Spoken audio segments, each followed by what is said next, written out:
우리가 베르그손을 네 권이나 주저를 다 읽었지 않습니까? 그러면 한번 기본적인 것들을 각자 정리를 해보세요. 뭐 머릿속에 정리하셔도 되고, 노트에다 하셔도 되고, 이제 가장 기본적인 거는 지속이잖아요, 지속.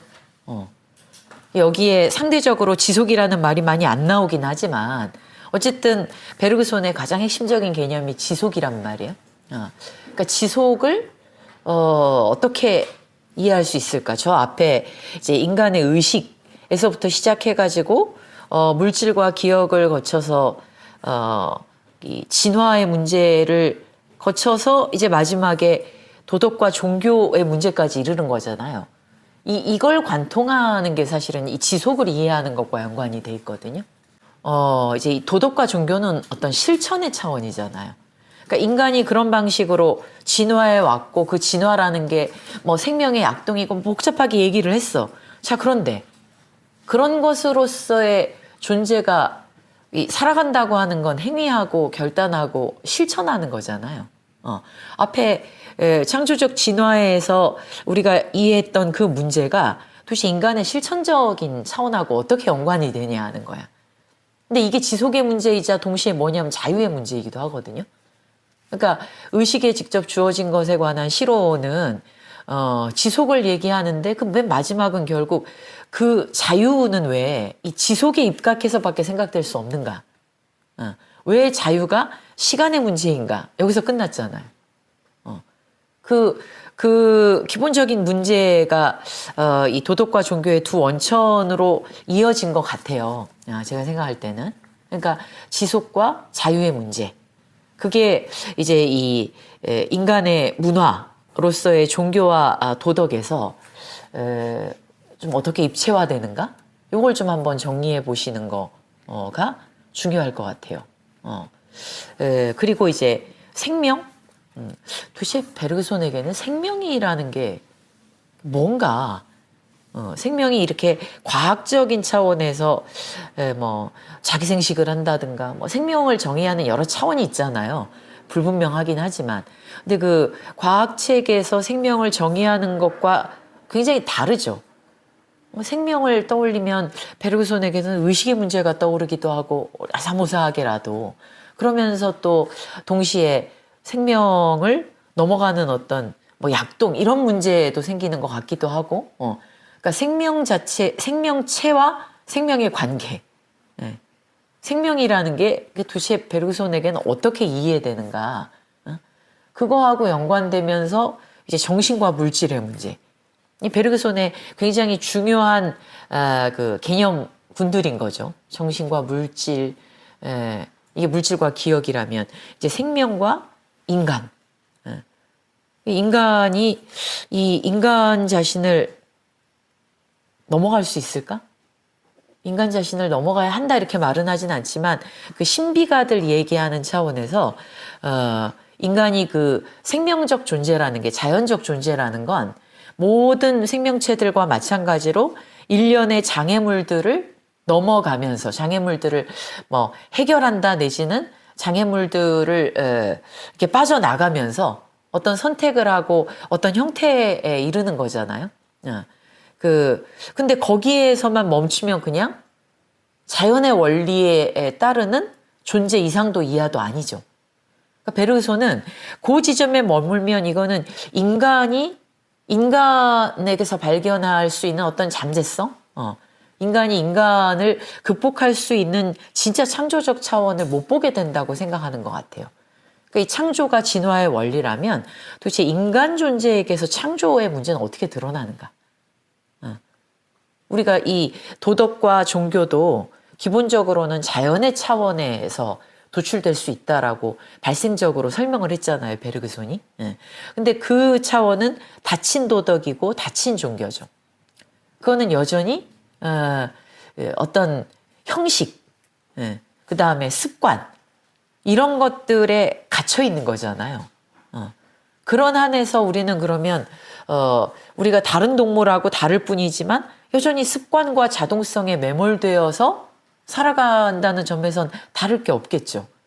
그러니까 도덕과 종교를 가지고 있다는 것만으로 인간이 인간을 넘어갈 수 있는 그 어떤 창조적 지점을 얘기하기는 어렵다. 왜냐하면 도덕과 종교도 결국은 자연의 원리에 입각해 있는 거고, 다만 지성 때문에 동물이 만들어내지 못하는 어떤 걸 만들어낼 뿐인 거지, 도덕과 종교가 인간이 위대하다는 걸 말해주진 못해. 그러니까 인간이 위대하다, 이 말은 좀 어폐가 있겠군요. 베르그손이 인간이 위대하다고 한 건 아니지만, 어쨌든 인간이 진화의 목적이다, 요 구절 기억나세요? 요 말이 좀 걸려 하셨잖아요. 그래서 결국 인간이 진화의 목적일까라고 할 때는 그게 인간이 최종 종착역이다라는 의미가 아니라 인간만이 그 인간의 진화의 과정 속에서 또 어떤 예측 불가능한 존재를 향해서 계속 자기를 갱신할 수 있다. 약간 이런 의미라고 했죠. 그러니까 그런 의미에서 생각해 봤을 때 닫힌 도덕이라든가 정적 종교, 이거는 또 인간을 그냥 자기 자신의 상태에 머물게 하는 거죠. 이걸 어떻게 넘어갈 것인가의 관점에서 이 열림이라는 차원이 얘기되고 있는 것 같아요. 그러면서 이 뒷부분에는 이제 막 신비가 얘기 나오면서 되게 종교적인 신에 관한 얘기가 나오는데, 그렇다 그래서 베르그손이 신비주의적으로 얘기를 하는 건 아닙니다. 그러니까 베르그손이 신비가라고 하는 건 진짜 인간에게서 발현될 수 있는 또 하나의 약동적 차원을 신비가라고 얘기하는 거지. 그런 어떤 역량의 발현, 그런 역량의 인격적 발현을 신비가라고 정의할 뿐인 거지, 베르손이 그런 얘기를 신비주의적으로 하는 건 아니에요. 그러니까 이 열림이라는 차원이 왜 요구될까?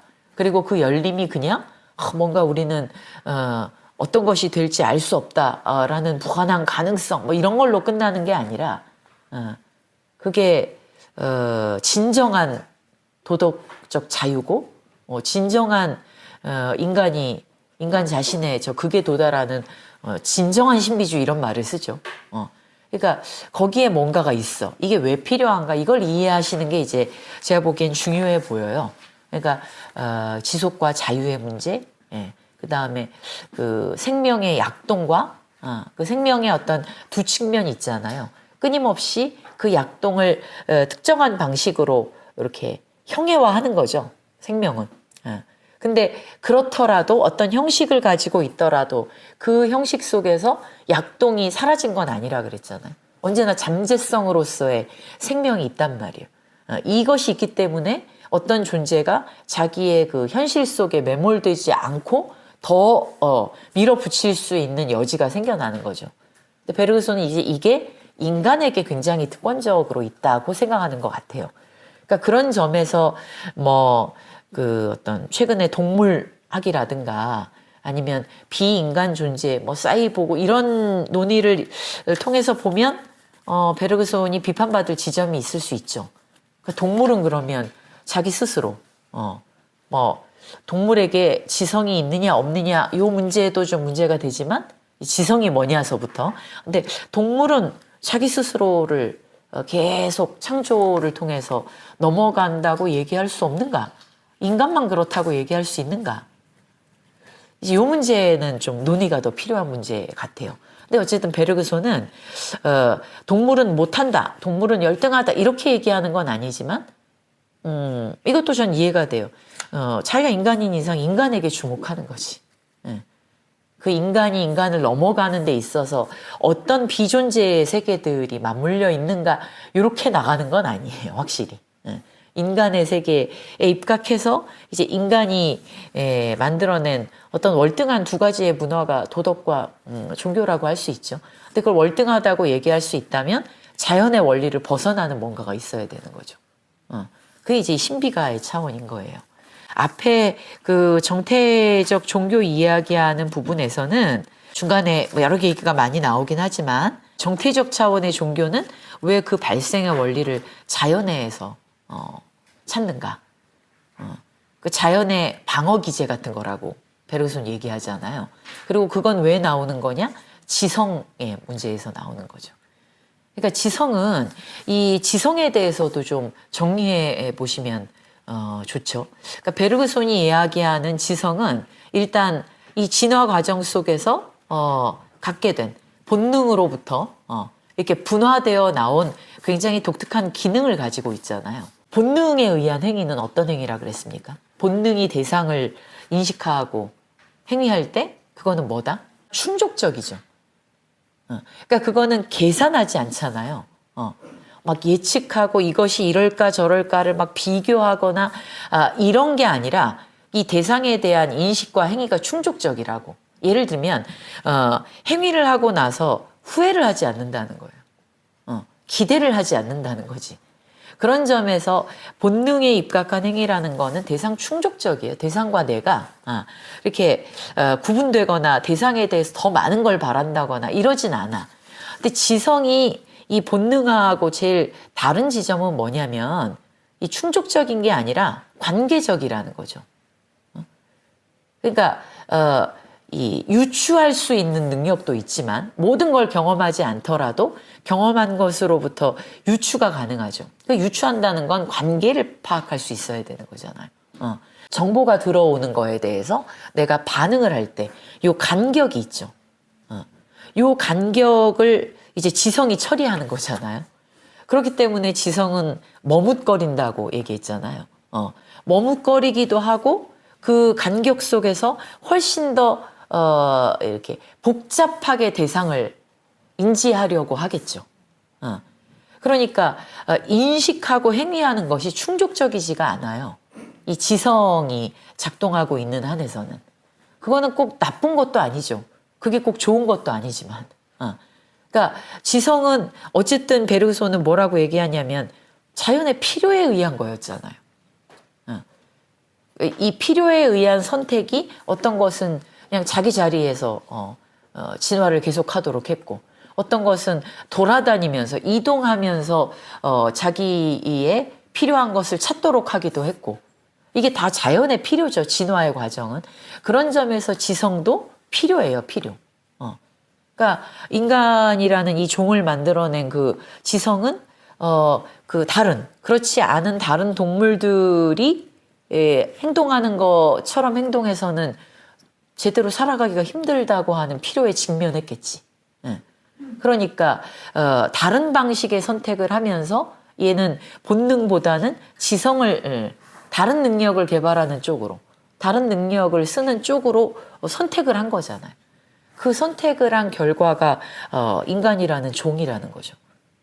그러니까 이 현실적 차원에서는 언제나 잠재적인 그 차원이 선택되는 거예요. 형식화되는 거예요. 현실적인 차원은. 근데 이제 이 잠재성과 현실성을 이해하는 그 들레즈를 참고를 해보면 그렇게 현실적인 선택이 이루어진 것은 결과죠. 근데 문제는 이 결과가 이 원인하고 동떨어져서 이 원인이 더 먼저 있고 결과는 언제나 나중에 결정된 것으로만 존재하는 게 아니라 이 결과 자체가 또 다음 스텝을 밟을 수 있는 원인으로서 작동하는 결과인 거죠. 그래서 이 베르그손을 해석하는 사람들이 이 현실성과 잠재성을 어떻게 볼 것이냐. 이제 들레즈는 현실성과 잠재성이 말하자면 상호인과로 파악했다고 전 생각을 해요. 그러니까 우리는 잠재적인 차원을 이렇게 선택한 결과로서 있는 것이지만 이 결과는 동시에 우리의 원인에 작용을 미치는 거라고. 그게 시간에서 설명된 바잖아요. 과거가 현재 행위 속에 언제나 특정한 방식으로 현행화되지 않습니까? 그런데 과거는 그렇게 현행화된 것에 의해서 또 계속 뉘앙스가 달라진다 그랬죠. 그러니까 인과가 인과로 이렇게 딱 분리되어 있는 게 아니라 언제나 과이면서 동시에 그 과가 자신의 원인 자체를 변형하는 또 다른 원인이기도 한 거지. 그런 점에서 베르그손의 인과성은 상호인과성이라고 할 수 있거든요. 이게 시간을 생각해 보시면 그런 관점에서 봤을 때 이제 정태적이라고 하는 거는 그 형식 속에 매몰되는 거죠. 지성이 계속해서 이제 발달시킨. 그러니까 지성은 방금 얘기한 것처럼 그 머뭇거림 속에서 문제를 더 복잡화하기도 하는 거지 않습니까? 관계들을 이렇게 미세하게 세분화하기도 하고 그러다 보니까 굉장히 공간화하고 구별하고 이게 이제 인간이 가지고 있는 분별의 능력이잖아요. 동물들도 식별은 하겠지만 우리가 불교에서 인간이 분별한다고 할 때에 그 분별작용, 인간의 분별작용만큼을 동물이 하진 않겠죠. 동물은 기본적 식별을 하겠죠. 자기에게 유용한 차원에서. 그 식별에 따라서 행위를 하지 않겠습니까? 근데 인간은 식별하는 데서 그치는 게 아니라 이제 그걸 가지고 판단작용을 결합시켜서 이 세계를 실체적으로 만들잖아요. 그게 공간화한다고 얘기한 거겠죠. 이것은 뭐다 해서 끝나는 게 아니라 뭐이므로 좋다, 뭐이므로 나쁘다. 그러니까 그 온갖 분별들을 통해서 세상을 이렇게 쫙 배치해. 그렇게 분별작용이 이루어지고 그것이 반복이 되면 이제 그 대상세계와 그 대상세계를 판단한 자기 이 두 가지가 되게 실체화되죠. 이게 의식하지 않더라도 그냥 자동적으로 가죠. 그러니까 우리한테 이 자아의식과 그 자아의식이 만들어내는 대상세계라는 게 그냥 자동성이잖아요. 우리가 매번 내가 나를 주체로 내세워서 이 세계를 파악하는구나 이렇게 의식하지 않죠. 그래서 자아의식은 무의식인 거거든요. 그냥 자동이 돼버린 거야. 그러니까 내가 있고 세상이 있다라는 게. 이제 이 자동성에 갇히게 되면 그러면 그거를 베르그소는 이제 닫힘이라고 하는 거예요. 그거는 결국 이 외부의 세계와 자기를 구분짓는 거죠. 그 잘해봐야 자기의 세계를 확장하는 거죠. 자기와 동일시할 수 있는 것으로까지 확장하는 것에 그치기 때문에 이 차원에서는 여전히 이것도 도덕은 도덕이죠.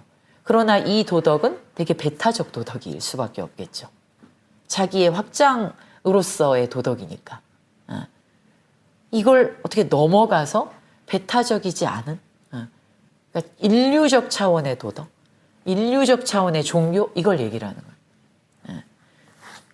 그러니까 정태적인 것의 차원은 그래서 이 자연적인 차원인 거고 그거는 지성이 지성 자신의 능력을 이제 가장 뭐 어떤 의미에선 잘 발휘한 거겠지. 그렇지만 지성에게는 또 뭐가 있느냐. 그렇게 복잡하게 만들다 보니까 지성은 생각하지 않아도 될 어떤 것들을 동물하고 다르게 생각을 하잖아요.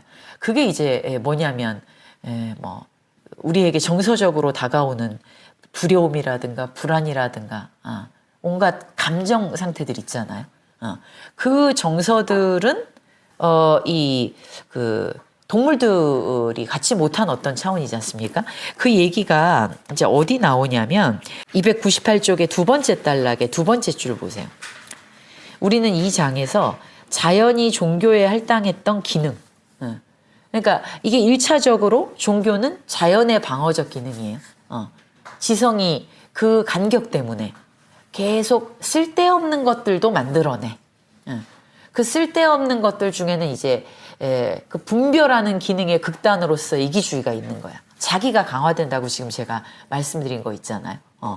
자기에 매몰돼. 그래서 애초에 도덕적 의무라는 거는 내가 사회에서 이탈하면 안 된다라고 하는 자연이 요청한 감정 같은 거였잖아요. 그런데 이 지성을 가진 존재들은 그 지성이 극단적으로 발휘됐을 때 자기의식에 매몰될 수가 있잖아. 이게 이기주의지. 그러니까 사회적인 것에 위배되는 이 문제를 낳는다는 거잖아요. 그 다음에 또 하나가 뭐였어요? 이렇게 불안감 같은 거. 그러니까 안 해도 될 미래에 대한 걱정 같은 것들을 인간은 끊임없이 한단 말이에요. 그리고 자기가 예측하고 계산하는 게 지성인데 예측하고 계산한 대로 안 나타난다는 거예요. 예측하고 계산한 대로 안 나타날지도 모른다는 것에 대한 두려움 같은 것도 있다는 거예요. 그러니까 이 부분을 보충하기 위한 기제가 그게 자연적 원리에 있다는 거죠. 그 자연의 방어적 기능. 그래서 그 부분을 메꾸기 위한 것으로서의 우화적 기능. 모든 것을 다 설명하고 싶어 하지만 지성은 그게 안 됐을 때 그 부분을 메꾸는 것으로 이야기를 만들어내는 거죠. 이게 우화 기능이라 그랬죠. 자, 그래서 자연이 종교에 할당했던 기능, 이게 이제 마법, 정령 숭배, 동물 숭배, 신들에 대한 경배, 신화, 이런 것들이 다 우화 기능의 산물이다라 그랬잖아요. 그러니까 이거는 인간의 진화 과정에서 필연적인 것이기도 하죠. 그리고 그 원시인들이 어떤 원시 문명을 가지고 살아가는 사람들이 더 열등하기 때문에 이런 게 아니라 이거는 여전히 현대인에게도 보이는 것이다. 그러니까 그런 점에서 이 미신이라든가 이런 마법을 원시인들, 인간의 가장 낮은 단계에서 나타나는 것으로 베르그손은 보지 않습니다. 이거는 인간이 가지고 있는 어떤 필연성 같은 거예요, 사실은. 이걸 넘어가는 거는 예외적 개인밖에 없어요, 그러니까. 그러니까 우리도 이 원시 부족만 그런 게 아니라 우리도 이런 방식의 그 지성이 막힌 지점에서 우화 기능을 작동시키면서 자기가 설명할 수 없는 것들을 그냥 어떤 가상으로 메꾸려고 하지. 그래서 인간의 지성은 부조리를 언제나 동반하면서 다니는 거예요. 지성이 모든 것을 다 이해하고 해결하고 모든 것의 근거가 되지 않잖아요. 그러니까 지성이 발달한 동물에만 사실은 이 우화 기능도 있는 거라고. 동물에게는 이런 식의 픽션은 없잖아요. 그러니까 사실은 이거는 지성을 가진 인간들이 그 지성을 가졌다는 이유로 또 동반할 수밖에 없는 일종의 부조리인 거예요. 베르소는 그렇게 설명을 합니다. 그래서 그 아래 인간은 그의 행위가 안정되어 있지 않고 주저하고 더듬거리며 성공에 대한 희망과 실패에 대한 두려움으로 계획을 세우는 유일한 동물이다. 이게 본능에 입각해서 굉장히 충족적으로 행위하는 동물들과 다른 인간의 특징이죠. 그리고 이 특징은 인간으로서 이렇게 분기하는 데 아주 중요한 지성이 바로 이런 결과를 낳은 거죠. 그러니까 이게 말하자면 불교에서 말하는 고 아니겠어요, 고. 그러니까 동물들의 고라는 건 인간의 고하고는 다르죠. 동물들의 고는 집착에서 생겨나는 고가 아니잖아요. 동물들이 고통을 느낀다고 하는 건 뭐 그 아주 이 생명적 차원에서 뭐 몸에 어떤 상처를 입었다거나 죽어가고 있다거나 이럴 때 고통을 느낀다고 뭐 정확하게 우리가 고통을 안 느낀다고 이렇게 얘기하는 사람도 있지만 아무튼 동물들도 다 감정이 있고 고통이 있다고 얘기하니까 근데 동물들은 고통을 느껴도 집착에서 오는 고통은 아니야. 베르그손식으로 얘기하면 외부작용이 이 물질과 기억에 그거 생각나세요? 고통이라는 건 뭐냐? 이렇게 자극이 오잖아. 반작용을 해야 하는 작용이 왔을 때 그 거리가 제로가 된 게 고통이라고. 그리고 간격이 있을 때 내가 그거에 대해서 어떻게 작용을 할 텐데, 반작용을 할 텐데, 그 작용이 간격을 두지 못하고 그냥 자기 신체하고 하나가 됐을 때가 그게 고통이다. 이렇게 얘기랑 구절이 있거든요. 그러니까 동물들은 그런 의미에서의 고통을 느끼겠지만, 인간은 뭐냐? 이 간격 속에서 지금 여기서 말한 대로 어떻게 행위해야 돼야지? 계속 불안해. 행위를 확신할 수도 없어. 그 다음에 계속 주저해. 그리고 희망과 실패, 이 미래에 대한 자기의 경험의 투사가 있잖아요. 이렇게 하면 실패하면 어떡하지? 이렇게 하면 성공하겠지. 기대를 하죠. 이런 유일한 동물이다. 그러니까 거기에서 표상들을 만들어내고 그 자기가 만들어낸 표상에 자기가 집착을 하잖아요. 그러니까 이 고의 원인으로서의 집착이라는 건 결국 인간이 자기 마음속에 만들어낸 그 표상의 세계에 대한 집착이에요.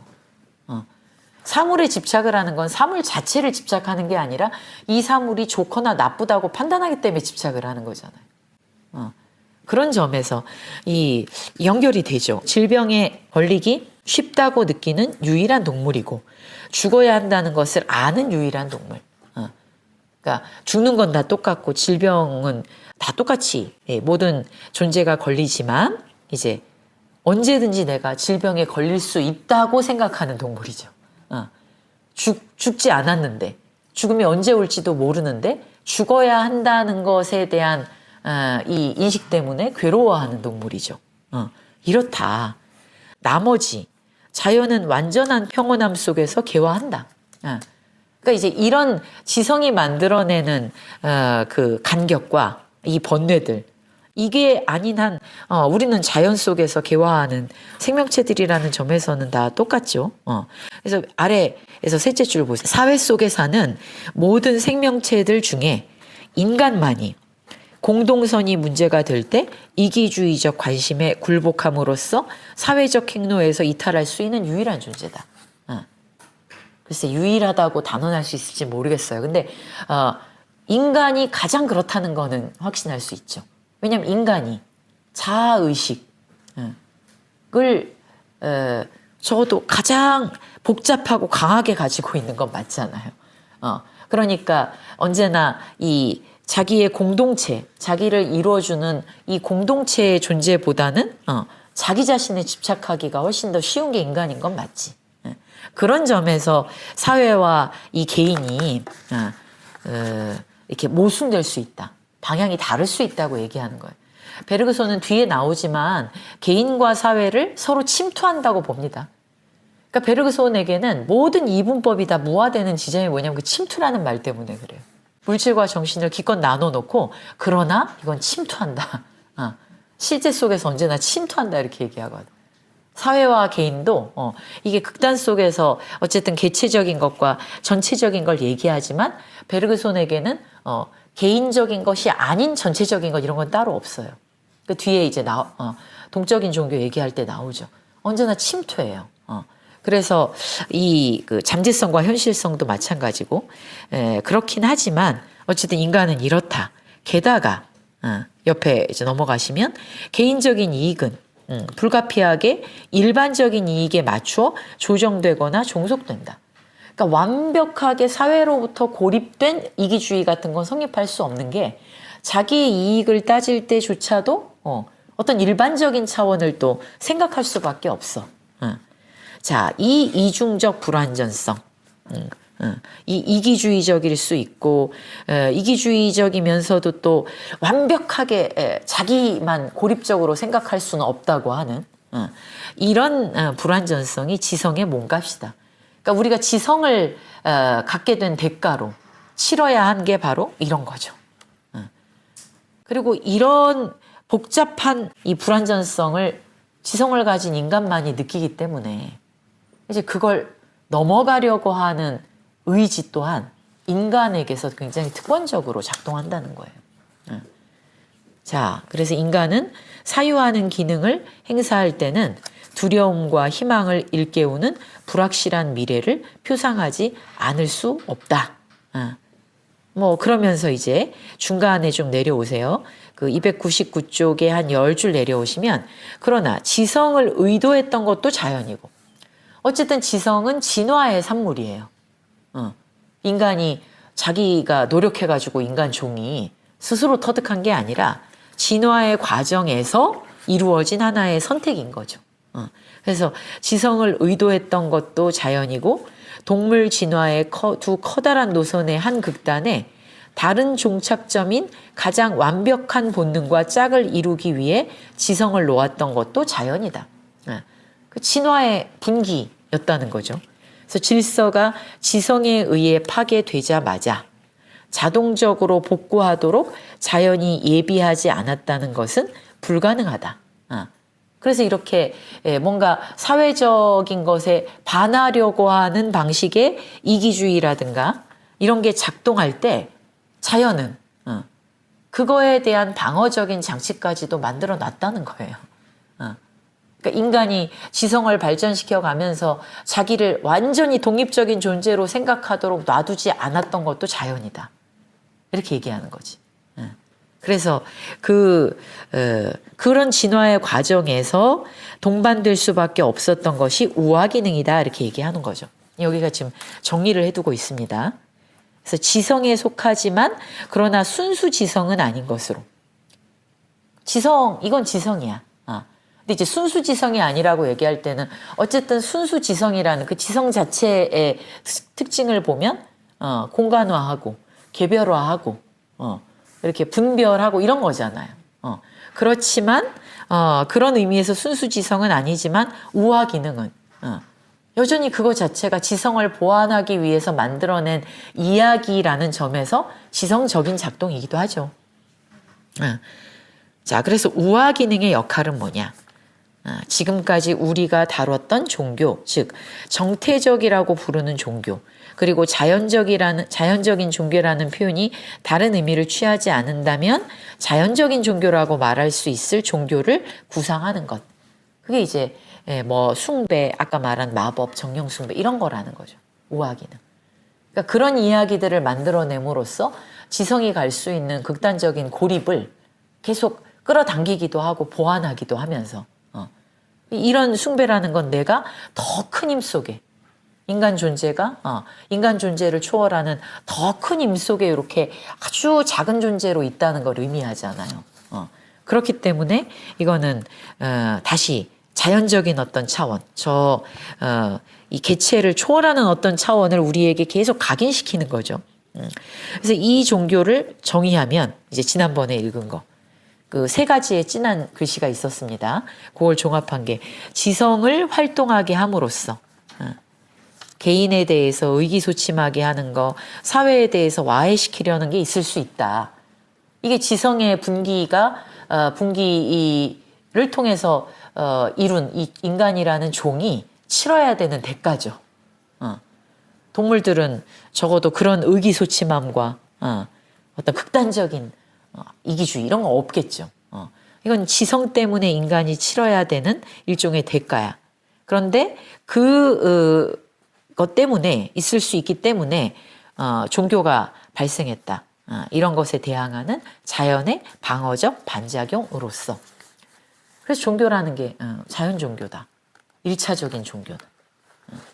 그거는 진화의 산물 그 이상도 이하도 아닌 거죠.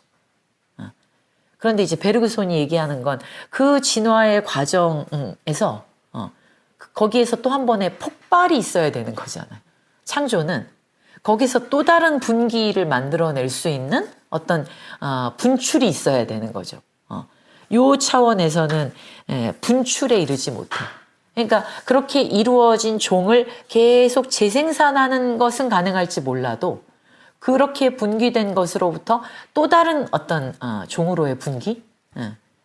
그거를 만들어내는 데는 충분하지 않다는 거예요.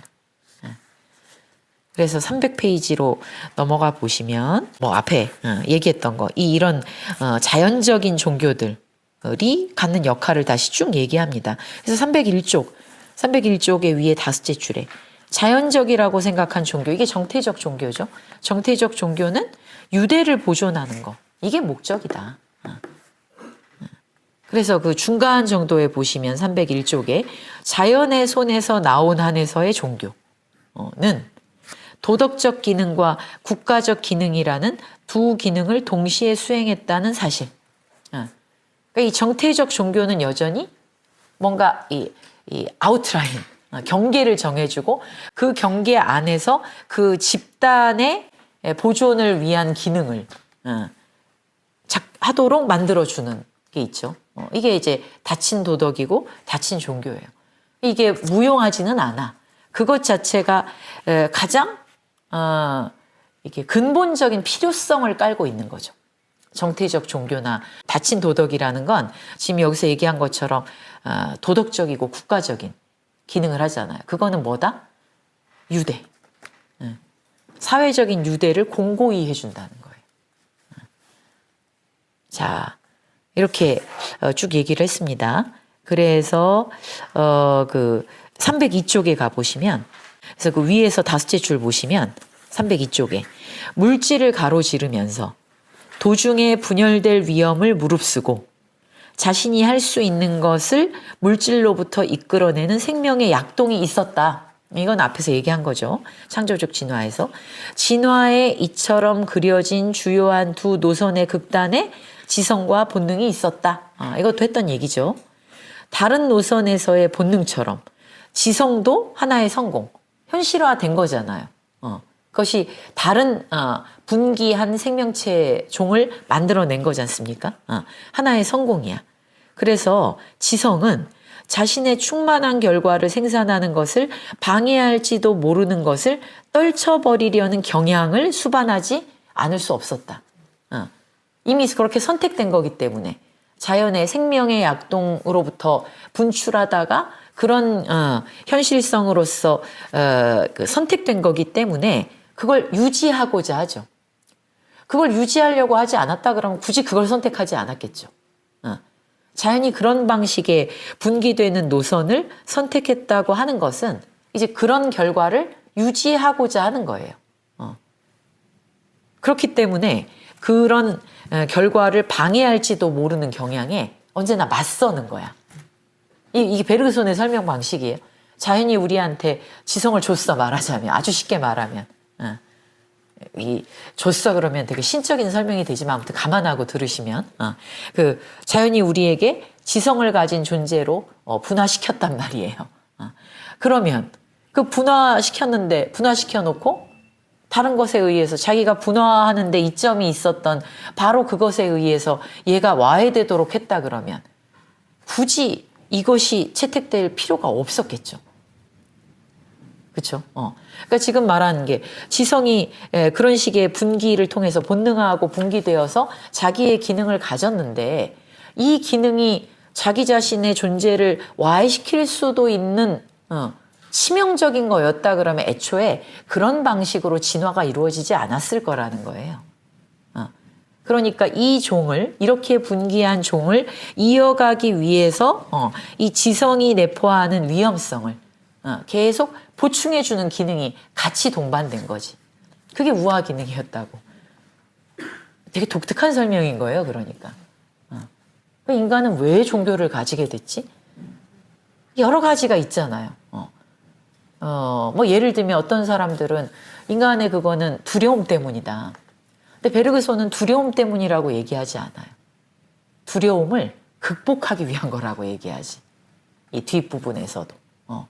그러니까 자연은 우리에게 두려워할 수 있는 능력을 준 거야 말하자면. 그런데 동시에 그 두려움을 상쇄할 수 있는 능력도 준 거죠. 그게 종교다. 그러니까 생명의 과정, 이 자연의 원리에 따른 생명의 진화 과정이 산물이 그 열매가 종교인 거다 이렇게 보는 거지. 종교가 인간이 고안해낸 자신의 발명품이라고 보지 않는다. 이것도 이 뭐 종교적인 것과 따로 이렇게 떼내 가지고 연결시켜서 생각해 볼 수 있는 중요한 문제입니다. 이 종교의 문제도. 그래서 이 경향 때문에 어떻게 됐다고? 지성이 전제하는 모든 것과 함께 하듯이 지성과 함께 불가분적인 덩어리를 형성하는데 이 덩어리가 이제 지각 기능, 분석 기능에 견주어 나눠지고 그리고 이제 쭉 뭐 상호작용을 하고 이런 다음에 그 맨 아래서 두 번째 줄에 반면에 불가분적인 행위는 지성은 계속 나누잖아요. 근데 또 한편으로 이 그 분석되지 않는 불가분적인 행위는 자연이 실제적으로 획득한 것이기에 오로지 긍정적이다. 이처럼 지상에 던져진 인간들의 불안과 개인이 공동체보다 자기 자신을 선호하고 싶어 할 수 있는 유혹, 이런 것들은 끝없이 연결될 수 있을지 모르는데 이 저항들에 저항하는 미신들의 형태, 이게 또 계속 보완을 해내는 거죠. 그래서 303쪽에 보시면 맨 위에서 이제 세 번째 줄에 이런 끊임없는 불안과 유혹들, 이게 지성에 필연적으로 동반되는 것들이죠. 그런데 이 저항들에 저항하는 미신들의 형태, 정태적 종교의 형태들도 그렇기 때문에 계속 무한한 거예요. 이걸 보완해야 하니까. 아주 많은 이기주의와 아주 많은 불안들이 있을 거 아니에요. 형태들이. 그러니까 그 불안들을 메꾸려고 하는 이 정태적 종교들, 말하자면 우화 기능도 대단히 다양하겠죠. 그런 방식으로 세계의 종교의 다양성을 또 설명하는 거기도 하지. 열대에 사느냐, 저 한대에 사느냐, 어떤 환경 조건 속에 살아가느냐에 따라 지성이 마주하는 불안이 다를 거 아니에요. 그럼 이제 우화 기능들이 좀씩 달라지겠죠. 우화 기능을 가지고 있다는 건 공통적이야. 그러나 그 우화 기능으로 어떤 신들을 만들어내느냐, 어떤 이야기를 만들어내느냐가 달라. 그러니까 정태적 종교는 무한하지. 근데 이 역동적 종교라는 건 대단히 그런 거에 비해서 보편적 종교예요. 베르그손이 얘기하는 거. 이거는 각각의 이 정태적 종교는 각각의 그 지성이 마주한 차원으로부터 요청되는 우화 기능이잖아요. 그거와 맞물려 가지고 자연의 방어적 기능이니까. 그러니까 이건 다 달라. 다 달라서 전체 인류에 적용되긴 어려워. 그런데 이제 예외적 개인에 의해서 그 신비가들에 의해서 창발되는 그런 역동적 종교들은 다양한 게 아니라 전 인류를 아우르는 보편적인 게 되는 거죠.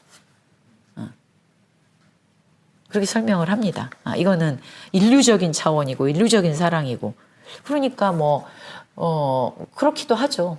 이 세계를 사로잡은 그 종교, 보편적 종교, 보편적인 걸 만들려고 해서 보편적인 게 아니라 종교적인 것들이 어떤 보편성을 가지고 있기 때문에 아주 많겠지만 구체적으로는 이렇게 몇 개가 이 전 인류에게 공통적으로 작동하는 종교는 몇 개 안 되잖아요. 그런 거겠죠. 그래서 그 303페이지의 맨 마지막에 이제 결론. 그래서 종교나 도덕을 분석의 관점이 아니라 분석의 관점은 주어진 걸 가지고 그걸 막 요소로 해체하는 게 분석의 관점이잖아요. 근데 도덕과 종교를 베르그손은 발생의 관점에서 봐야 한다고 처음부터 얘기했었습니다. 자, 발생의 관점에서 생각하면 생명에 적용된 지성이 동요와 과오로 지니게 될지 모르는 모든 것은 종교들이 진정제로 가져오는 모든 것과 함께 하나의 단순한 것이 된다. 이게 뒤섞인다는 거지, 그래서. 그러니까 여기에 그 종교들이 이제 자연적인 정태적 종교의 차원에서는 베르그손도 종교를 진정제라고 얘기합니다. 불안에 대한 진정제잖아요. 두려움에 대한 진정제. 1차적으로 자연 종교들은 진정제로서의 역할을 한다. 그런데 역동적 종교는 통증을 완화해 주는 거에서 국한되지 않아요. 우리를 완전 다른 존재를 향한 열망으로 이끌지. 진정되게 하는 게 아니라. 그러니까 글쎄 완전 다르긴 하지만 니체가 인간이 어떻게 인간 자신을 넘어갈 것인가라고 얘기했었을 때 그 문제. 그게 초인이잖아요. 그런 문제. 그다음에 베르그손이 인간이 그 진화 과정의 열매인데 그 열매로서 계속 자기 자신을 재생산하는 것으로 만족하지 않고 어떻게 또 그 안에서 한번 폭발적인 힘들을 현실화할 것인가. 그게 베르그손에게는 딱히 뭐라고 초인 이렇게 얘기되지는 않지만 한번 언급은 됐었죠. 그걸 만약에 초인이라고 부를 수 있다면 이런 식의 언급된 거는 있지만 딱히 그걸 뭐라고 이렇게 규정하진 않지만 제일 비슷한 말이 신비가일 거예요, 아마. 그 초인.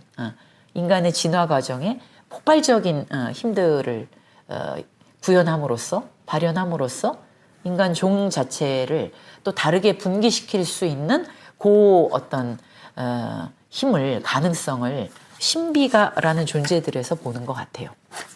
신비가입니다. 신비가. 더 좋은 용어가 없었을까 싶긴 하지만 어쨌든 신비가예요. 성인이죠.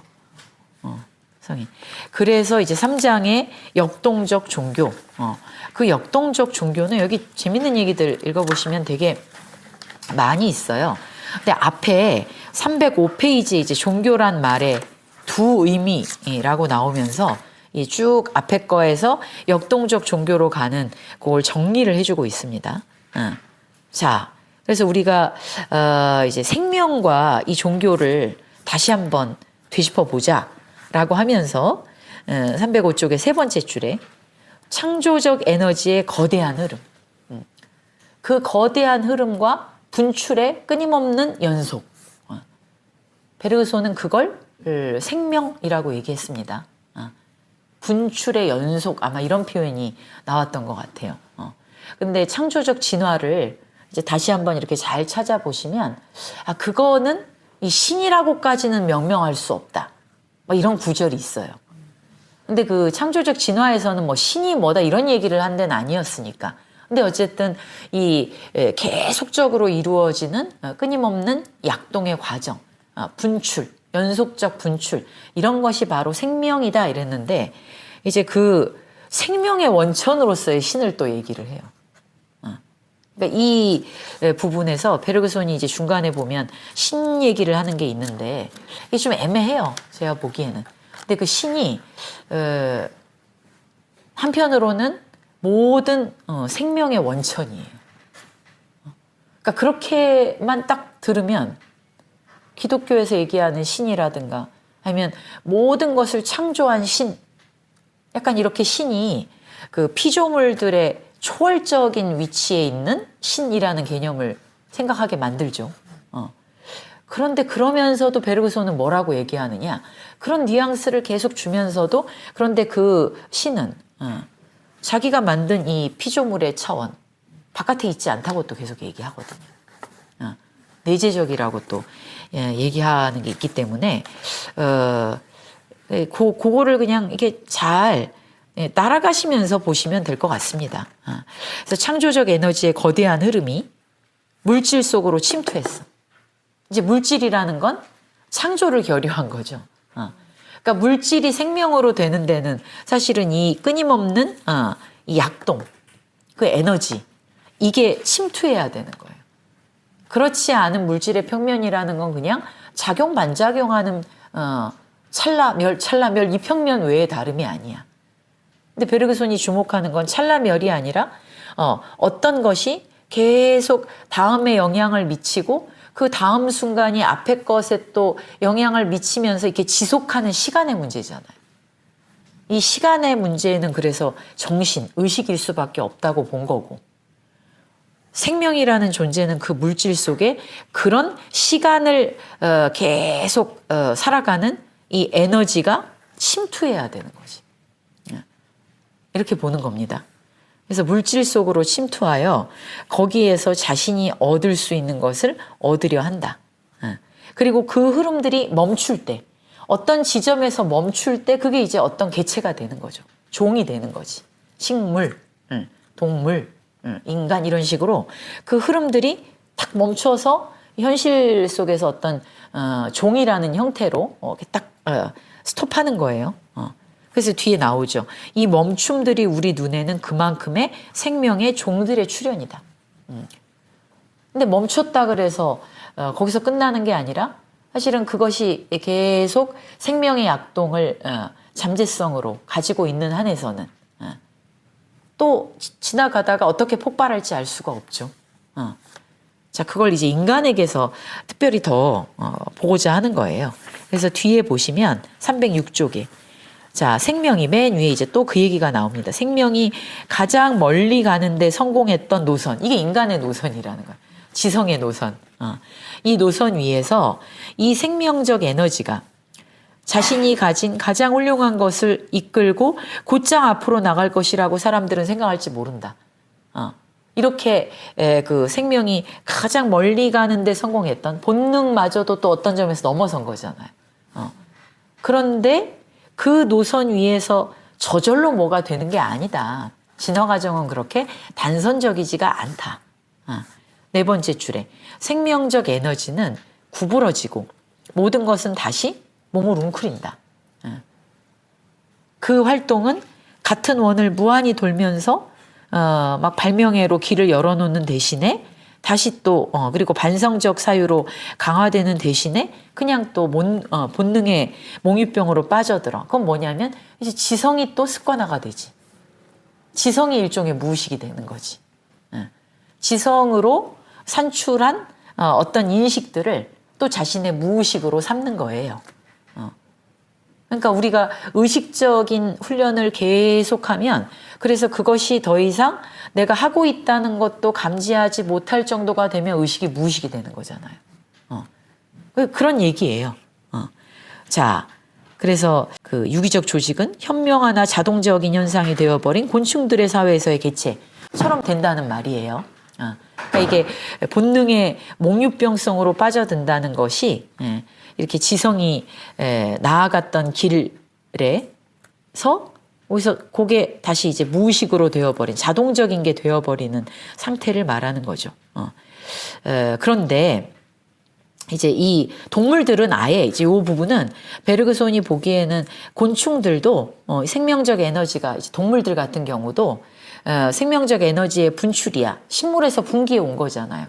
근데 얘네들은 거기에 이렇게 딱 갇혔죠. 인간도 사실은 갇혀. 근데 이 창조적 노력이 다른 동물들에 비해서 계속 나아갈 수 있는 건 인간종이다. 이렇게 보는 거예요. 그러니까 인간종도 뭐 어떤 순간은 멈추겠지. 그게 정태적인 거겠지. 그러나 정태적인 것 안에서 또 뭐가 폭발할 수 있는 그 힘이 인간 사회에서는 다른 종에 비해서 훨씬 더 성공적이라는 거예요. 그래서 물질을 가로지르면서 의식은 한 주형 속에서처럼 이번에는 제작적 지성의 형태를 취했다. 이건 지금 이제 쭉 그 지성이 분기되어 온 인간 종이 어디로 계속 향해 가는가를 얘기하고 있는 겁니다. 지성의 그 극한은 기계 제작이에요. 이제 4장에 나오겠지만. 그리고 어떤 사유야? 반성적 사유. 그러니까 자기가 사유한 것을 또 되비쳐 볼 수 있는 사유. 그러니까 우리가 막 뭔가를 분별하기도 하지만 내가 분별하고 있구나를 인식하기도 하잖아요. 이게 반성적인 거거든요. 지성이 가지고 있는 거는 힘 중에 하나죠. 이렇게 쭉 오고 있었어. 그런데 위험이 없던 건 아니다. 근데 아무튼 지성만이 아래에서 넷째 줄에 보면 다른 생명체들보다 지성만이 바닥에까지 내려다봤다. 바라다봤다. 그게 무슨 말이냐. 지성적 존재는 더는 현재 속에서만 사는 게 아니었기 때문에. 그러니까 지성은 언제나 예견을 하고 예견 없는 반성은 없고 되비쳐 볼 때 언제나 내가 어디로 가야 할까. 미래라는 게 실제로 존재하는 차원은 아니지만 언제나 우리가 과거와 함께 현재가 나아가는 방향성은 아직 오지 않은 무엇을 향해 있잖아요. 그 예측 불가능한 어떤 차원을 향해 있죠. 그러니까 예견 없는 바탕은 없고 불안 없는 예견도 없으며 미지의 것이기 때문에 생명의 집착에 대한 순간적인 이완 없는 불안도 없다. 이게 막 착종되어 있죠. 무엇보다 사회 없이는 인류도 없고 그래서 사회는 이 개인한테 동물들이 그러하듯이 무관심을 요구하죠. 그러나 지성은 그 무관심에 머물 수가 없죠.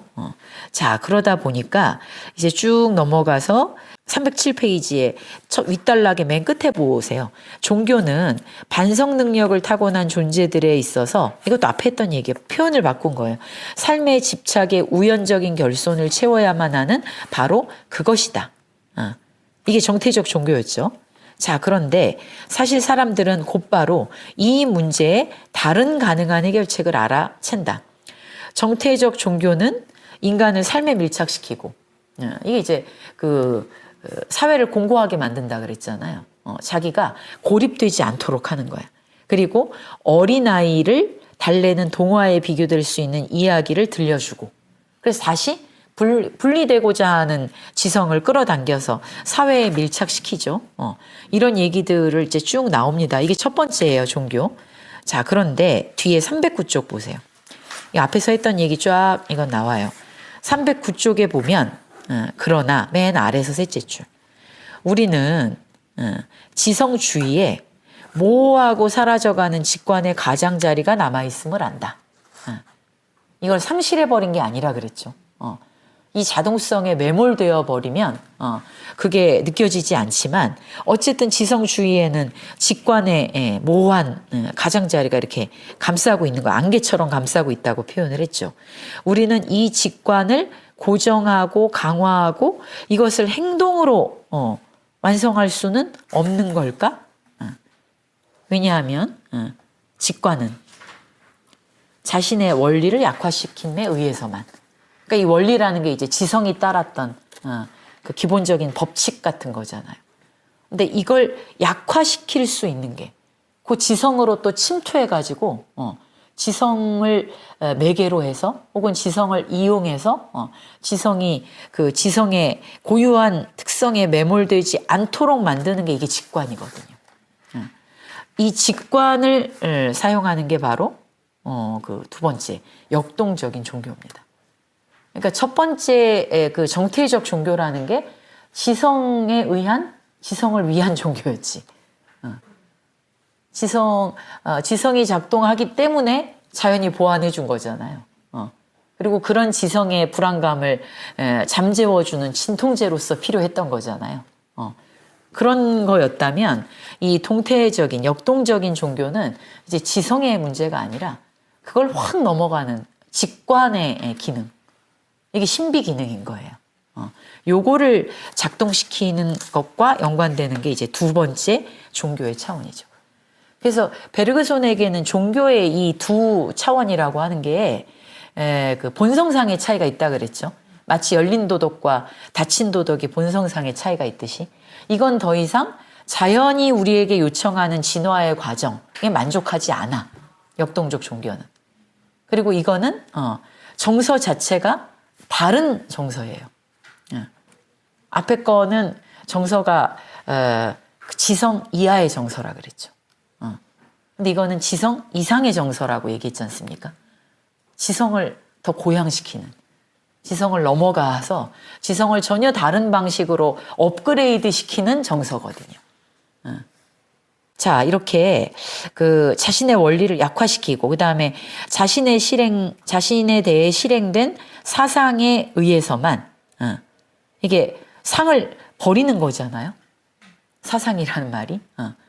그 자기의 원리를 약화시키고 자기가 이렇게 가지고 있던 표상 이런 것들을 제거하는 것으로서만 순수한 시선을 가질 수 있어. 이게 직관의 시선이거든요. 그 얘기한 다음에 그 아랫단락에서 이런 노력을 받을 자격이 있고 할 수 있는 영혼, 이런 애들은 이렇게 쓸데없는 질문을 하지 않고 어떻게 되느냐. 네 번째 줄에 이런 영혼에게는, 그러니까 이제 직관을 발휘하려고 하는 영혼에게는 마치 철이 그것을 달구는 불에 의해 침투되듯이 이렇게 나와요. 그러니까 내가 지금 그 살아가고 있는 원리가 어디에 있느냐 이런 거를 묻는 게 아니라 마치 철이 그것을 달구는 불에 의해 침투되듯이 자신보다 엄청나게 클 수 있는 존재에 의해 인격성이 흡수되지 않고도 그러니까 자기가 사라지지 않고도 이게 침투될 수 있다고 느끼는 이런 국면이 있다는 거죠. 여기 이제 엄청나게 자신보다 클 수 있는 어떤 존재. 그게 신비가의 존재들이거든요. 이런 존재에 의해서 자기가 침투된다고 느끼는 거예요. 철이 불에 의해 침투된다고 해서 철이 불이 되는 건 아니죠. 철이 이제 완전히 달궈지고 단련되는 거 아닙니까? 재련되고. 그런 것처럼 이런 영혼은 다른 존재에 의해 침투되는 것으로서 자기의 존재를 이렇게 재련하고 고양시킬 수 있다는 거죠. 이런 차원의 종교가 이제 역동적 종교예요. 자, 그래서 311쪽에 그 두 번째 단락의 네 번째 줄 보시면 정태적 종교는 안정과 안전을 얻어요. 사회를 계속 유지하는 기능이 1차적인 거라 그랬잖아요. 자, 그런데 신비주의는 영혼에다가 이것도 역시 어떤 의미에서는 안정과 안정을 보장해 줘. 그래서 모든 그 성인들이 하는 말이 다 궁극적으로 우리가 뭐 철학을 하든 뭐 뭘 믿든 간에 영혼의 평정에 이르게 되는 게 핵심 아닙니까? 그것도 안정은 안정이지. 그러니까 사회적인 걸 추구했을 때 안정과 안정도 있고, 그런 종교 감정에 의해서 고양될 때 우리의 영혼의 안정과 안정도 있잖아요. 근데 이게 질적으로 다르지. 예. 그래서 무엇보다 순수 신비주의는 본질상 드물다, 근데. 사람들은 그것을 대체로 희석된 상태에서 만난다. 우리가 직접적으로 계시를 받기는 너무 어렵잖아요. 진짜 이제 우리는 이제 부처님을 보는 시대를 살고 있진 않으니까. 근데 부처님을 직접 만난 얘네들이 성문 아닙니까? 성문. 부처님한테 직접적으로 들은 사람들이잖아요. 그다음에 이제 혼자 인연이 돼서 깨달은 게 독각이라고 하지 않습니까? 그러니까 어쨌든 부처님이 살아계실 때 부처님의 말씀을 직접 들은 사람들은 그냥 상상을 해보면 훨씬 고향이 됐겠지. 그러니까 불경에서 맨날 사람들이 부처님 만나서 말씀 듣고 왜 우리가 그런지 잘 모르겠지만 환희에 막 차 있잖아. 그 아주 단순한 말인데 이게 경전으로 우리가 읽기에는. 근데 그들이 모두 다 환희에 차가지고 돌아가지 않습니까? 정말 그랬을 것 같아요. 아무것도 아닌 말이라도. 그러니까 이 순수 신비주의는 드물어서 우리는 이제 희석된 상태라는 게 이제 경전. 말을 통해서 만나잖아요. 그것도 우리는 부처님의 원음은 아니죠. 한 3번을 거친 번역어를 통해 만나잖아요. 그리고 근데 그때에도 역시 신비주의는 그것이 혼합되어 있는 군중에게 그것의 색채와 향기를 전달해 주죠. 사람들이 신비주의를 작용하는 상태로 포착하고 싶다면 신비주의가 실천적으로 분리될 수 없는 군중과 함께 신비주의를 놓아야만 한다는 것을 생각해야만 한다. 그렇기 때문에 이제 극단적인 차이가 있는 곳에서 우리는 정도의 차이. 사실은 이런 존재들에 의해서 만나는 어떤 삶이라는 게 질적으로 다른 삶이야. 그냥 뭐 가족을 사랑하고 국가를 사랑하고 나라 뭐 이래라라고 하는 거하고는 질적으로 다른, 이건 전 인류애잖아요. 심지어 인간에 국한되는 사랑을 넘어가기도 하잖아요. 그렇지만 우리는 그걸 직접적으로 만나는 게 아니라 희석된 것들을 만나기 때문에, 그렇기 때문에 우리는 그걸 정도의 차이라고만 그냥 본다. 그러니까 뭐 사랑하라는 사람들이 많은데 그냥 다 사랑하라라는 것처럼 본다는 거지. 이건 궁극적으로 다른 경험과 다른 차원에 입각한 종교라는 거예요. 그러니까 우리가 어떤 신비가들을 만나는 것은 사실은 침투된 차원이야, 언제나. 혼합된 차원이야. 근데 그 혼합된 차원이라는 게 정태적인 것과 역동적인 것은 언제나 이렇게 딱 분리되어 있는 게 아니라 경험 세계 속에서는 서로가 뒤섞여 있다는 거거든요. 우리가 경전을 통해 부처님을 만나듯이. 성인의 텍스트를 통해 성인을 만나니까 사실 그거는 약간 이미 정태화된 거긴 하잖아요. 딱 텍스트로 이렇게 정해져 있다는 점에서. 하지만 그렇다 그래서 그것이 역동적인 것의 흔적을 완전히 제거했다고 볼 수는 없지. 그러니까 실제 차원에서는 이런 방식으로 늘 혼합적으로 존재해요. 다만 그것들을 그 차원이 이제 또 굉장히 도그마적으로 가다가 또 다른 어떤 존재에 의해서 한번 확 분출되고 고양되겠지. 그런 과정을 겪으면서 이제 인류를 다른 색채로 물들일 수 있으면 그때가 아마도 인간이 인간 종으로부터 전혀 다른 종을 또 산출해낼 수 있는 어떤 지점일지도 모르겠죠. 자, 그런 얘기입니다. 자, 좀 쉬었다가 이제 역동적 종교 얘기하는 뒷부분 좀 보고 오늘 3장 끝내겠습니다.